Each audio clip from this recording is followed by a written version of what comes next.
Assalamualaikum warahmatullahi wabarakatuh dan salam sejahtera. Selamat datang ke YouTube channel saya. Untuk hari ini saya nak buat pemasangan untuk internet antena bersertakan modem wifi lah dekat taman ni. Sebabnya taman ni tak ada masuk lagi Unifi Fiber. Sebab taman baru ni kebiasaannya memang akan lambat lah masuk kepada rangkaian internet fiber. So tuan rumah ni dia dah nak duduk esok tapi belum ada internet wifi lah. Untuk modem wifi yang saya bekalkan ni, saya akan cuba try check tengok ada ke tak untuk rangkaian 4G ataupun 5G dengan menggunakan rangkaian internet daripada U-Mobile. Sebabnya U-Mobile je lah yang nampak plan yang paling sedap diguna untuk 4G dan juga 5G. Data dia sekali dan harga untuk package bulanan dia pun memang agak murah lah kalau nak dibandingkan dengan telco-telco yang lain dengan data yang dia bagi. Untuk plan 1000GB ni, plan internet U-Home 5G. So sekarang ni kalau kita tengok modem ni saya dah on dan lampu dekat modem ni naik kepada LTE sahaja. Dari bacaan signal dekat sini untuk U-Mobile ni, kalau kita tengok untuk signal dia LTE tu bermaksud 4G. 4G dia ada band 1 dengan band 3 bermakna 4G plus lah. Tapi saya duk rasa kawasan sini ada kepada rangkaian 5G.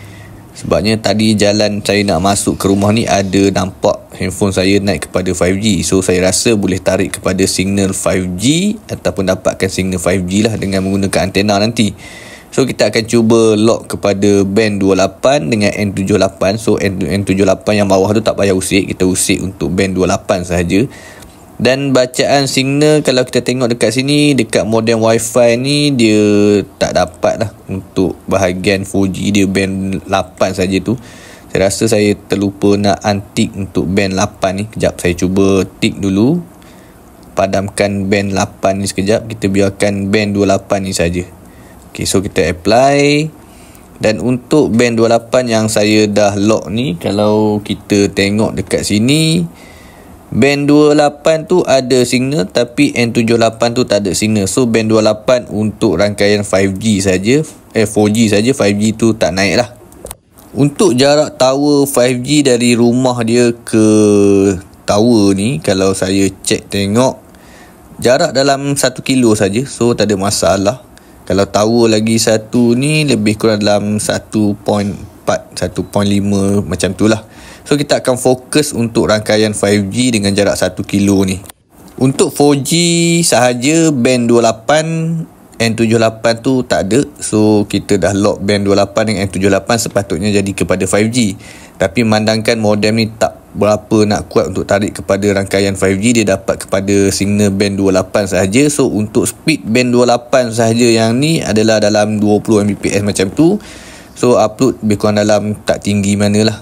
So kejap lagi kita akan cuba dapatkan signal 5G dengan menggunakan antena parabolik yang saya akan buat pemasangan untuk dapatkan yang lebih baik daripada yang sekarang ni. Okey, so jomlah kita buat pemasangan untuk antena parabolik.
Untuk pemasangan ni saya dah siap buat pemasangan semua. Kalau tengok lampu 5G tu dah menyala. Dan untuk rangkaian yang kita dapat signal, bacaan signal memang tak ada masalah lah. Semuanya hijau, baik band 28 ataupun N78. Tadi N78 tu dia tak naik, sekarang ni dah naik. Dan kita dah setting dapatkan untuk internet rangkaian yang hijau. Dan untuk speed test memang tiada masalah apa-apa. Ping pun kita boleh dapat yang paling rendah 16 Mbps. Dan untuk kelajuan internet yang kita dapat dekat sini lebih kurang dalam 500 Mbps. Bermakna tower sini dia tak ramai orang pakai.